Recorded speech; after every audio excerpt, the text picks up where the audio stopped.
Hello, my name is Peter Parfitt. Welcome to the New Brick Workshop and this workshop notes video number 29. Now, workshop notes videos are those where I bring together all sorts of little tips, tricks and ideas, and sometimes the odd little new product, and that's what I'm going to start with today. Now, some of you would have seen in a recent video that I want to improve the dust collection of my TS55 saw, because it has an aperture at the side here, which is there so that you can get at the screw thread that holds the blade in place. Well, even though the TS55 is brilliant as far as dust collection goes, that little aperture does allow some dust to leak. So after that video went up, someone wrote to me and said, well, why don't you get the Festkit dust door for the TS55? And that's exactly what I've done. I contacted Festkit and they make the most brilliant little dust door. Here it is in my hand and it fits in there. Come up close and I'll show you. So there it is. It costs about £8. It's been produced on a 3D printer and it's perfectly tough and strong. And it's in a rather nice green colour, as you would expect. There's a little spur here which fits into the rear, and then give it a little push like so, and that now holds that firmly in place. It's not going to go inside, it's not going to come out. That is now absolutely spot on perfect, and that's a proper job.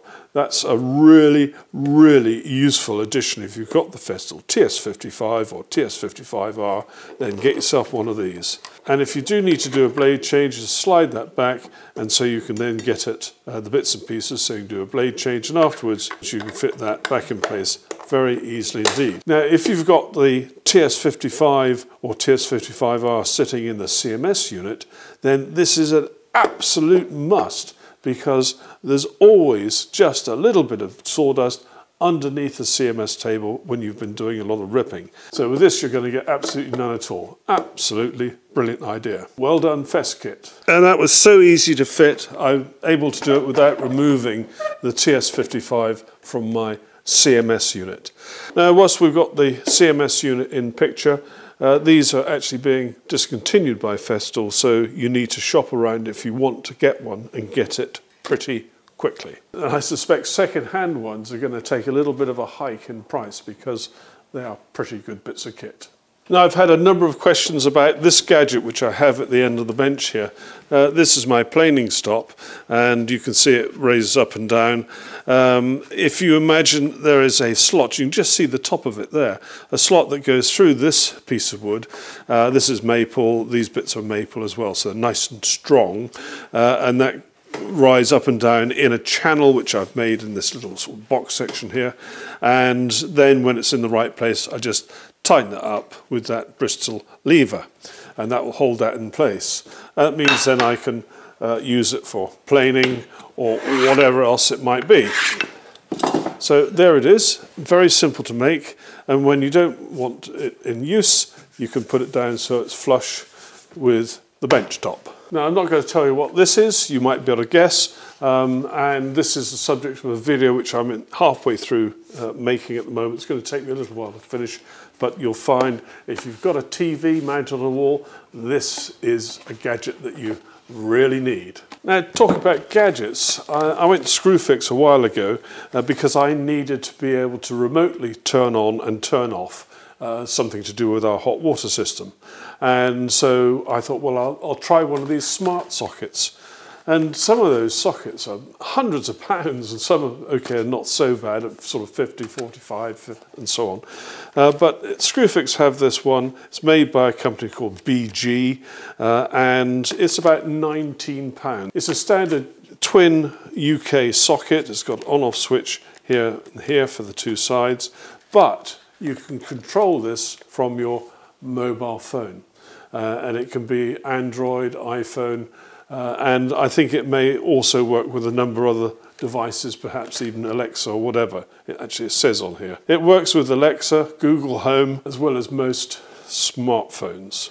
And this is the screen of the one which I've already installed, and I can switch a socket on like that and turn it off again just by doing that. Using this app, I can also set a timer. So whatever it is I'm controlling can come on at a set time, either daily, weekly, or whatever it might be. So it's all pretty nifty. The only drawback I had was probably because of my age, setting it up was just a little bit tricky, but there was a helpline and I got some really good help from the BG help desk. So there we go, smart device from Screwfix. I think most people will have seen the 3M VersaFlow. I've just taken this tube off the back of it, but it's a really, really useful respirator. And someone wrote to me and said, I'm having trouble fixing the strap. Now, what you do is this strap goes around your waist and it holds the battery compartment, normally at one's back, and then the tube goes up to the back of the helmet and provides the fresh air for the user. Now, the belt actually is pretty easy. And the chap who wrote to me, I think he's probably in America, I suspect he was expecting me to nip over and do it for him. One side of it is totally foolproof because it's just the end of a buckle there. This threads through, and then you've got 3 little bits here. And if you imagine this piece goes all the way underneath here, through there, and then back through there, tucked under, back through there, tucked under, back through there. So you end up with that, fully adjustable.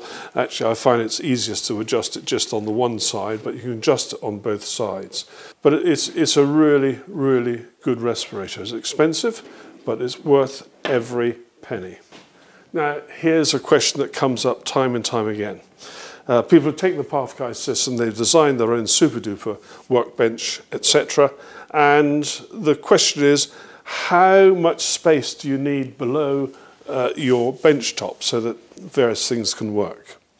Well, with the original Veritas Path Dog, when this went in a hole, it didn't actually stick out underneath. So you didn't need any space at all, unless you wanted to screw a knob to it from underneath to hold it rigidly in place. If you take the new Path Superdog, this does go through the bench and it comes out, I can't remember exactly, but about 10 or 12 millimeters on the other side. So you need some allowance when you're using this. And of course, one of the functions of this is to be able to use it from underneath to have just a small amount sticking up, which means you're going to have 60 millimeters, perhaps a little more, sticking out underneath. So there's that. Then there are the tools that you might use with your bench. And Festal make a very good lever clamp, this one, and Axminster have their own version. They look almost identical. And when you put this through the top, you can clamp something down. But in that process of getting it through the top, you need some space underneath. And it's about 56, 57 millimeters underneath in order to get that round and out. If I were to do this from underneath, you'd see exactly what I mean. There it goes through and then down. So it's this amount of space you need underneath. So if you're designing a new bench for yourself, just work out what ancillaries you're going to be using with it. Now, I do need to say something about the availability of Path products. There have been some periods of time when certain things have been out of stock. The Path fence was far more popular than anyone imagined and sold out within a couple of days. And it took a little while to get the production line back up again, but that is now happening, and you can do a back order right now. It may take 3 weeks before your item arrives, but they are on the way. Now, the popularity of Path products is now seems so great that yet again Axminster are having to expand their production capability. And there's been a period of about 2 or 3 months recently where they've been rejigging things in a big way, and that has actually lowered their output capacity during that period of time. But things are back on track now, and a lot of kit is coming back onto the website. So just bear with them, and there'll be plenty of new products in the not too distant future as well. Many thanks for watching. Take care. Bye-bye.